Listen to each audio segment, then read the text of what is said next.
Shalom, shalom, y'all.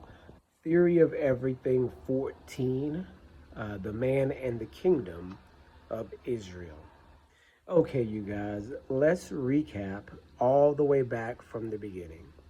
All right, so we started off discussing how the universe and the evolutionary model and the Big Bang are all a type of modern day mythology that people like Freemasons and alchemists, like Isaac Newton was an alchemist, all of these, different secret groups designed for society at large to believe in and fall into in order to design a false religion that would oppose Elohim.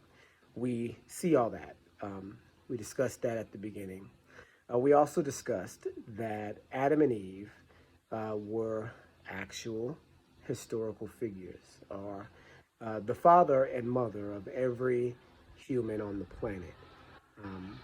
And there is much more evidence for the spontaneous creation of human beings than the long and gradual piecemeal process of evolutionary history and creation, or evolutionary progress.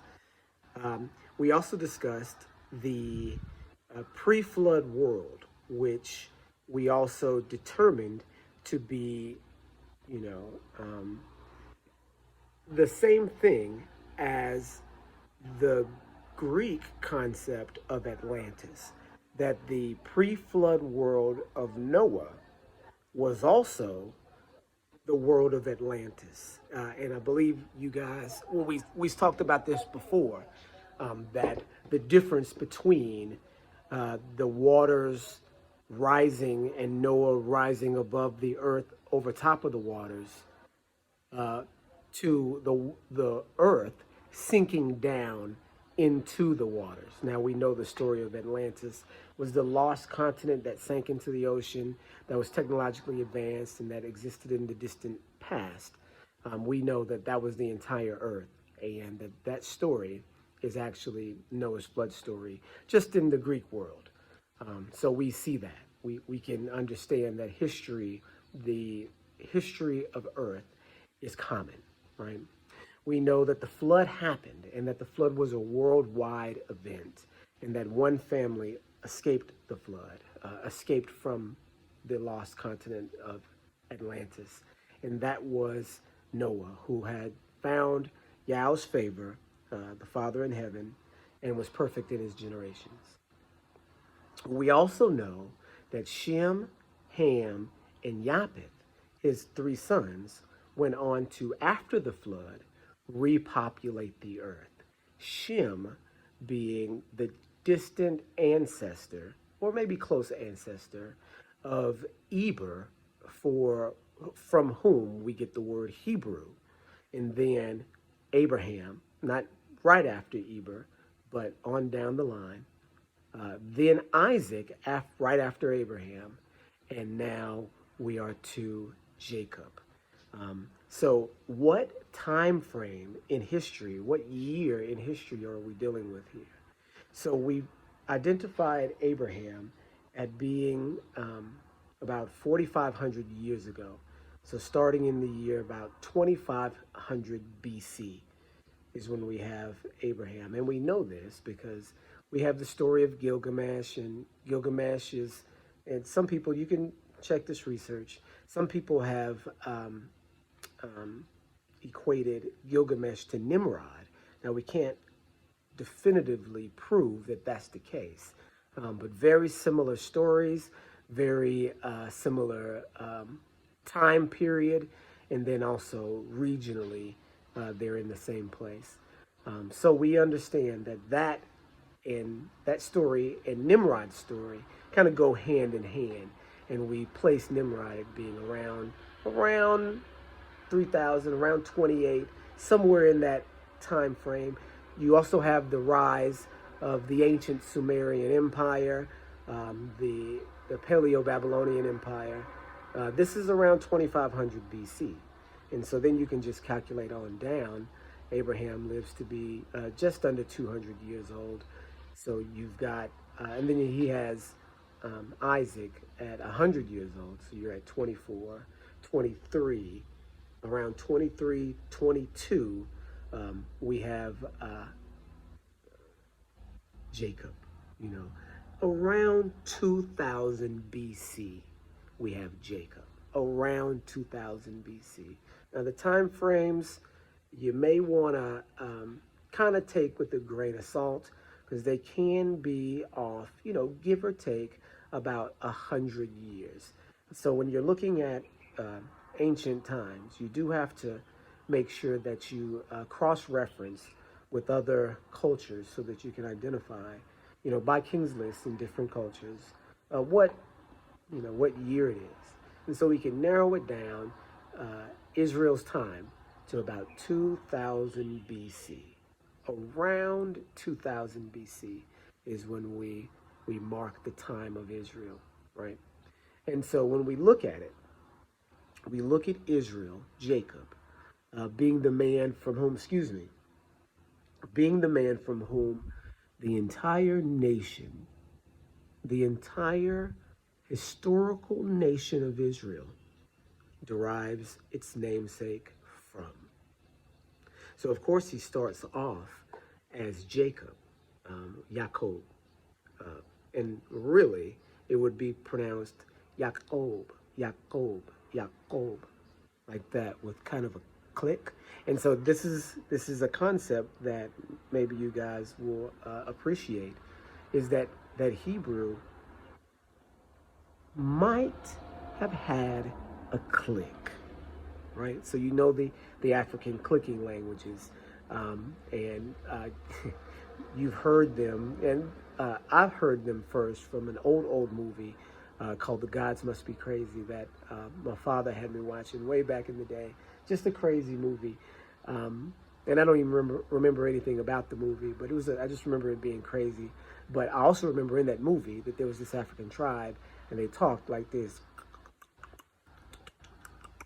They go, right? And so I always thought that was the strangest thing, that they had this click in their language. But the more studying you do, and the more you see how all of these cultures, all the cultures on the planet, that they kind of relate to one another in strange ways, so that you can see that at one point in time in the past, and not in the distant, like millions of years past, but, you know, as in thousands of years, that at one point in time, the entire world, there's a wasp there, that the entire world was of one culture. And that's another thing that we discussed in a previous video. But yeah, so we see here that this Yaakov made the letter Kuf, Kuf, Kuf. If you look up that letter, the letter Kuf is how we pronounce it without the click, right? If you look it up and do a little bit of research on it, the sound that researchers are saying that it makes is in the back of the throat, the way back. So that it's a sonic difference between cough and koof. Do you see what I'm saying? Otherwise, they would have a very, very similar sound. And in English, they do. The sound is indistinguishable. The letter cough in Hebrew and the letter koof in Hebrew.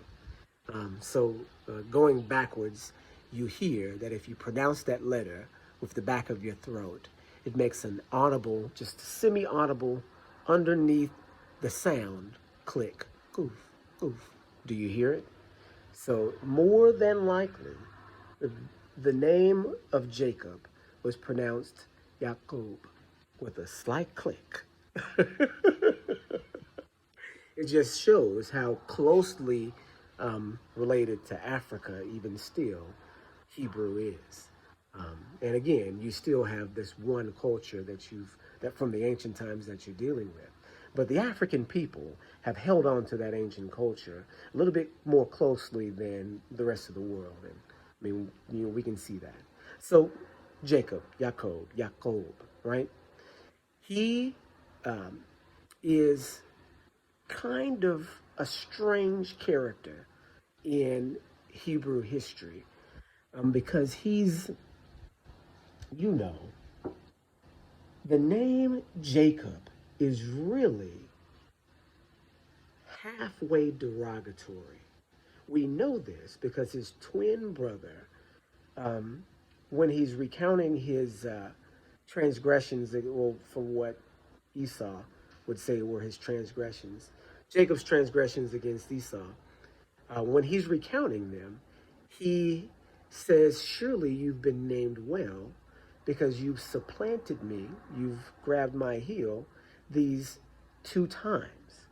He's speaking about the blessing and the inheritance and the birthright. So when we know the story of the blessing, we know the story of the birthright, where he trades his birthright. Esau trades his birthright for a bottle of porridge or pottage, and then he also Jacob, with the help of his mother, deceive Isaac, and then Jacob receives the blessing instead of Esau. So Esau seems to be the character in this story which is slighted. You see what I'm saying? And if you guys know a little bit of history about Jacob and Esau, they were twin boys. Esau being born first, then Jacob coming out. Jacob being more of a man around the house, and Esau being more of a mighty hunter, a warrior, right? Isaac loved Esau. And that's what people have to remember here, that Isaac, our forefather, preferred Esau. Before we keep talking about the hatred of the Edomites, which, don't get me wrong, the father says, Jacob I've loved, but Esau I've hated, right?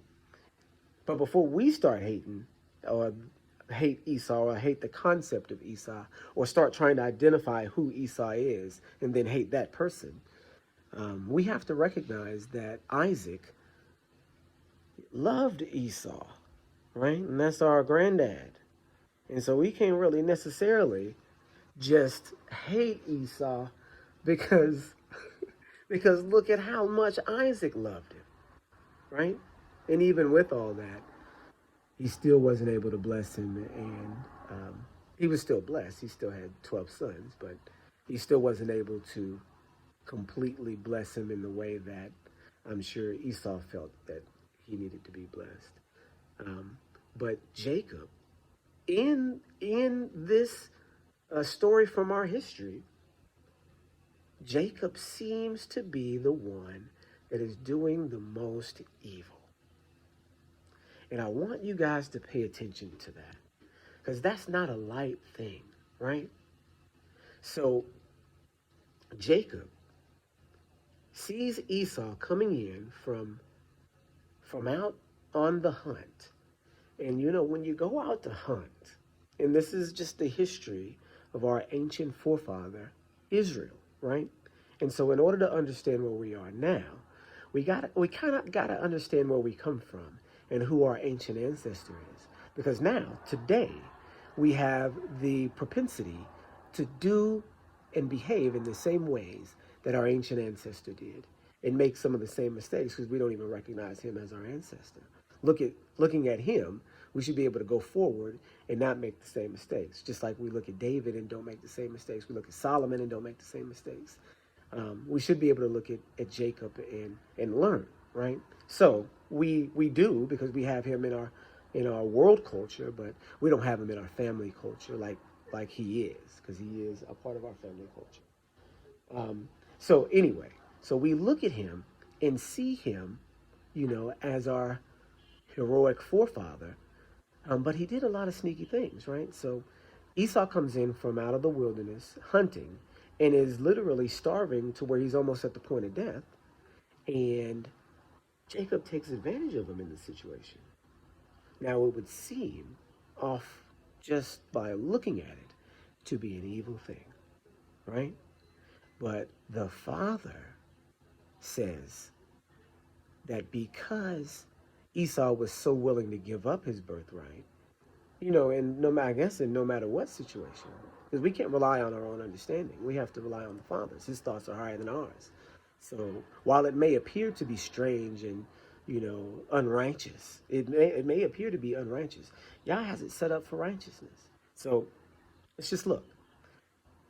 Uh, Jacob tricks basically Esau um, into giving him his birthright in exchange for basically his life. But from the way Elohim looks at it, is that Esau still should have said, no, no, this is the birthright of Isaac, of Abraham, the birthright that Elohim says will last forever, right? Will be blessed beyond. So there's no way that I, being the firstborn, am going to be able to give up my birthright to you, even to the point of my death. If I die, the birthright goes to my son, right? But Esau was willing to give it up, which is strange. Which is strange on both occasions, but on both actions. But the more evil action in Elohim's eyes comes from Esau. And we have to accept that, right? We have to accept that as wisdom beyond our own understanding, because it would seem like Jacob. Beyond that, Jacob himself continues on and continues to battle his brother, not physically from there on out. He's running, but still continues to battle, right? And so here's the other person he's battling, which distinguishes Jacob from many of our other ancestors who had spiritual encounters. So Jacob is walking along at night, and he runs into a man, right? And they begin to fight. They begin to fight. So they're wrestling all on the ground, and they wrestle to the point to where that they're on the ground, and Jacob will not let the man go. The dawn is rising, and the man looks up and says, "Look, the sun is rising. Let me go." And Jacob says, "Not until you bless me." So Jacob, just because he's a man of the house, doesn't mean he's not a fighter too. Because who is this person that he's wrestling with, right? And so Jacob perceives almost that this is a spiritual encounter, almost perceives it. Not only that, don't let me forget, he's in physical pain too. His thigh is popped out of socket, but he's not letting go of this man. Can you imagine continuing to fight, crippled? You still got this guy in a headlock, and he's saying, "Let me go. The sun is rising," and he says, "Not until you bless me," right? And so he gets up, and he receives his blessing, and the man asked, or Jacob asked the man his name, and he asked him, "Why are you asking after my name?" And goes on. And well, wait, let me not forget the most important part. So before that, he names Jacob a new name. The name that we today are called. So you have to understand here what is actually going on. Because what this man says is important. Whoever this man is, because we haven't identified this random man who wrestles and attacks Jacob, right? So the word Israel, from what this man is saying, means he wrestled with Elohim, or he will wrestle with Elohim and prevail. So the word shara is the word for strive or wrestle or contend. And then if you put a yod in front of it, if you guys who know Hebrew grammar, you know that is the perfect or imperfect? It's the imperfect because it hasn't happened yet. It's the imperfect tense, right? That means he will. So the yod in front in Hebrew grammar, sorry, the phone, I'm at 20 minutes, I'm going long on Israel. So the word for, Israel, the word Israel. So when you put a yod in front of shara, it's he will. So it's the imperfect tense, which is like the future tense, but in Hebrew it's called imperfect. So he will strive, contend, or wrestle, because those three words are the same word in Hebrew, shara, with Elohim, and prevail is what the prophecy is, the naming is. Because when Elohim names you, he tells you why he names you, right? He said, for you have wrestled Elohim and prevailed, right?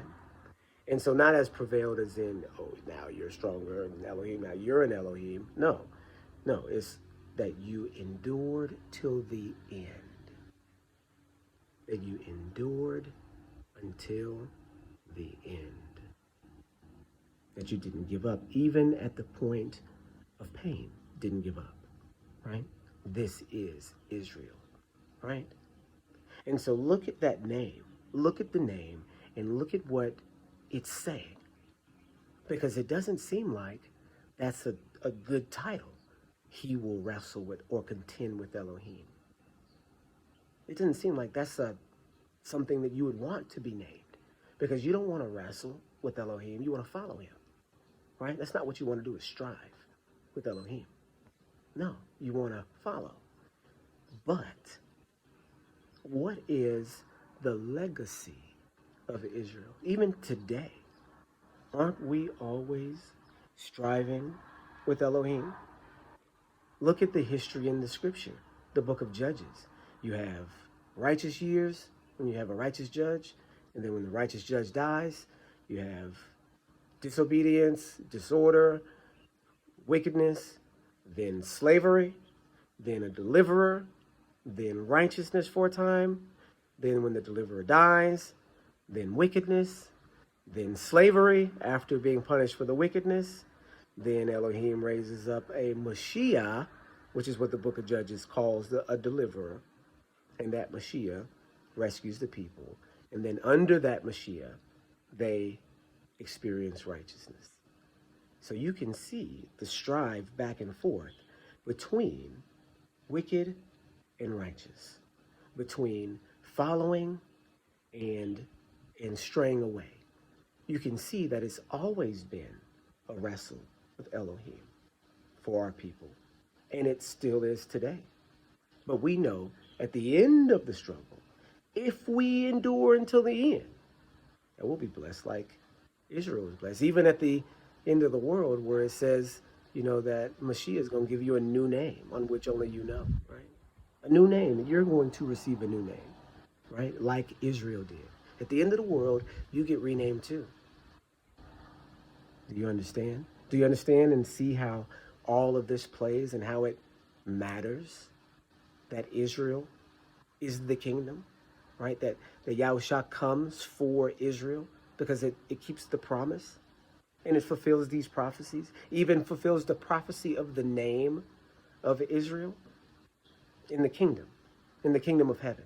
Clearly, this is the kingdom of heaven, but on earth, it was the kingdom of Israel, right? And so the scripture says that his name means he will strive with Elohim. And so when it says he will strive with Elohim, or he will wrestle with Elohim, does that mean that's what he just did? That he just wrestled with Elohim? So who is this man that is also Elohim for you people that don't like the concept of the Son of Elohim or the Son of God? You guys would say the Son of God is in the Messiah. For you people that don't like that concept of a God-man, who is this person that wrestled Jacob and he himself called himself an Elohim while renaming Jacob? This is something you want to pay close attention to because this is the Messiah that he's wrestling with, right? And that's who we're wrestling with too. That's who we're wrestling with too. because he is our king, he is our leader. And we have rejected and replaced him. Some of us with Jesus, because Jesus is like the Messiah. It says the same words as the Messiah, but his words are twisted into a universal doctrine, right? A love doctrine and not a just or a righteous doctrine, right? So you change his color, you change his name, and you change his attitude. Because he said, think not that I come to bring peace. Didn't he? Right?